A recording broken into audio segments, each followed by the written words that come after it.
ડીસા ભાજપ દ્વારા શ્યામ પિત્રોડાનો વિરોધ કરી પુતળા દહન કરાયું। કોંગ્રેસ ઓવરસીઝ નેતા શ્યામ પિત્રોડાએ ભારતીય નાગરિકોને ચીની, રશિયન અને આફ્રિકન જેવા લોકો કહી આજે અભદ્ર ભાષામાં ભારતીય નાગરિકો ઉપર ટિપ્પણી કરી છે। તેને લઈ ભારતીય જનતા પાર્ટીમાં ભારે રોષ ફેલાયો છે।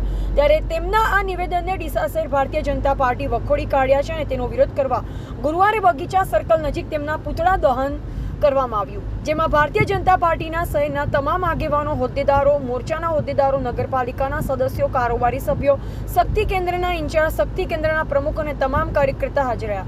ત્યારે કાર્યક્રમ અંતર્ગત કોંગ્રેસ પક્ષના વિરોધમાં સૂત્રોચ્ચાર કર્યા, તેમાં હાયરે કોંગ્રેસ, હાય અને હાયરે શ્યામ પિત્રોડાનો સૂત્રોચ્ચાર કર્યા હતા। ત્યારબાદ પુતળાનું દહન કરવામાં આવ્યું। આજે જે કોંગ્રેસની મેલી મુરાદ એ એમના નેતા દ્વારા બહાર આવી રહી છે કે હિન્દુસ્તાનમાં રંગભેદ જાતિવાદનો જે એને બોલ્યો છે શ્યામ પિત્રોડાએ, જે પશ્ચિમી લોકોને ચાઇનીઝ બતાવ્યા છે, જે જાતિવાદનો જે કાળા ધોળાનો જે રંગભેદ એમણે કર્યો છે, એના વિશે ભારતીય જનતા પાર્ટી શબ્દોમાં વખોડી કાઢે છે અને જાતિ વિશે જે અભદ્ર ભાષાનો ઉપયોગ કર્યો શ્યામ પિત્રોડા, એનું આજે ડીસા શહેર ભાજપ વતી એનું પૂતળું બાળીને અમે વિરોધ દર્શાવ્યો છે।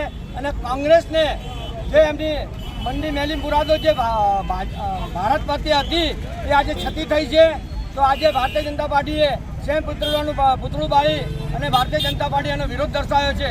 એવા અમૃત માળી, સંબંધ ભારત ન્યૂઝ, ડીસા।